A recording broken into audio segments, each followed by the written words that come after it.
Hey guys, Vlad Moldavsky here from MeetAdvisors.com. I'm joined with Zach Johnson, CEO of Syndio. Zach, how are you today? I'm great, thank you for having me. Thanks for joining us. I want to get started right away, and I want you to tell our community what is Syndio and what are you guys doing that's revolutionizing people analytics. Yeah, absolutely. Thank you. So I started Syndio about 6.5 years ago, and you're right, we are revolutionizing people analytics, and it's particularly people analytics in large companies. And it's worth starting by saying first what people analytics is.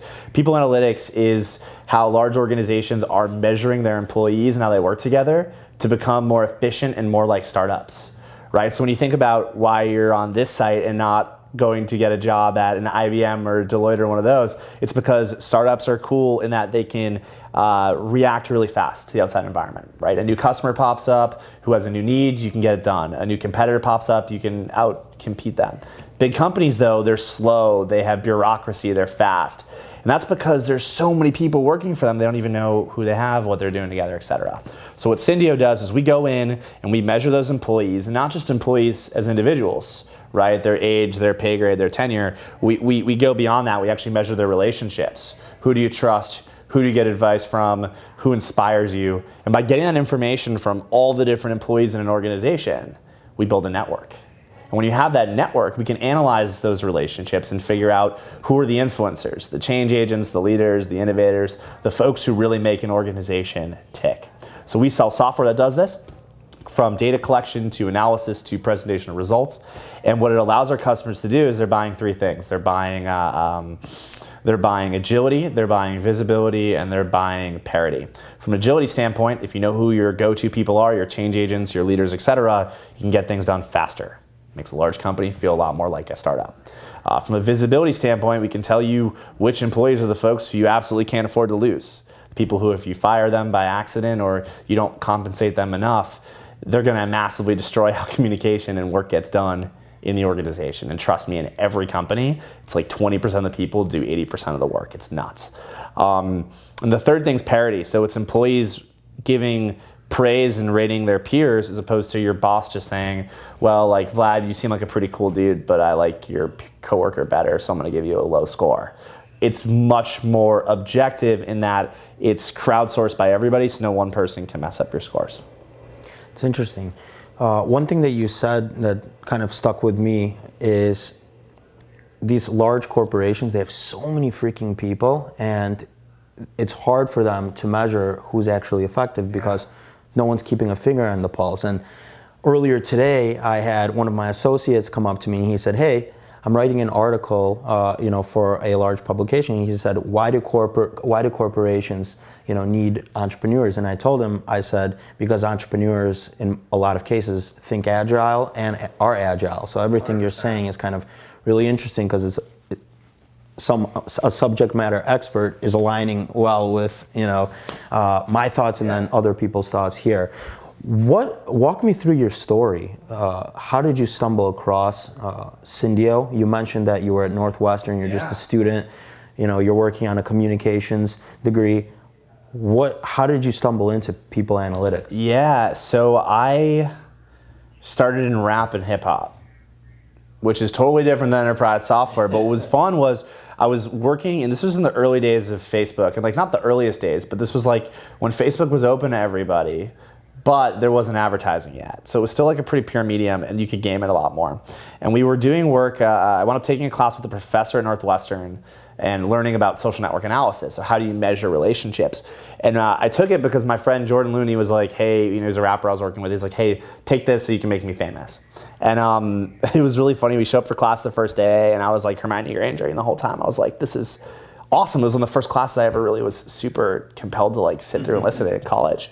And I learned about how you could use science and math and theory to understand community. So we wound up using it with pop and hip hop artists. So we found influencers at different colleges, brought them together and said, all right, 3 Musketeers, all for one for all. If you give me access to your fan base, I'll give you access to everybody else's. That way when we released music, it wasn't just through one person, it was through 10 different influencers at 10 different schools. So we wound up doing all of Mike Posner's early music, all of Big Sean's early music, and a few other artists where Their careers, obviously, they did a ton of stuff on their own to earn their spots, but we helped with a little bit of lighting the spark, so to speak, early on to get lots of listeners and people talking about these guys. And what was cool was at the time I was doing research, and I was kind of shocked to find out that large companies weren't using similar things for their customers and weren't using similar things internally. And internally was where we got the most traction. We bootstrapped up a consulting firm where we started just selling to people. So our first customers were Livestrong and Procter & Gamble. Small guys. Small guys, yeah, small fry, big bag. And what was cool was they gave us tons of feedback on what were the problems, what do they need, where was the technology. And it's funny, I mean, we were super early to the market then. We're still early now. So it's been slow and steady wins the race, just bootstrapping up a consulting firm and then ultimately building our own software. So what is, first off, congratulations. That's not there yet, but thank you. I mean, that really is a story, though. You stumble across something and you've really, now just made it kind of it went from an experiment in college to a career. Yeah. Right now, you recently got funded. You've seen some growth. You're picking up large contracts. What's next? What is Syndio 5 years from today? Right now, all of our analytics are within one company. So it ranks every employee from top to bottom on all the metrics. Makes every group from top to bottom. The next thing is absolute scores. What I mean by absolute scores is if your company, you get to 10,000 employees, within a few days of starting with us, I want you to know how you compare to every other company we've ever worked with, right? How siloed are you? Do your employees tend to share access to the organization evenly? What does influence look like? For that point, when we have enough companies doing it, the sell is no longer, hey, do this stuff to change how you manage people and improve what you're doing. It's do this stuff because your competitors are doing it and you want to know how you stack up. That for us is an industry shift. It means people analytics are here to stay, and it also makes it a lot easier for us to get this into more and more companies. And we'll have dominance through data. So that's a huge thing for us over the next couple of years. So what do you see as some of the challenges to actually get you there? Yeah, and this goes into just general entrepreneurship challenges, but the first is just selling enterprise. Like my sales cycles are 6 to 8 months.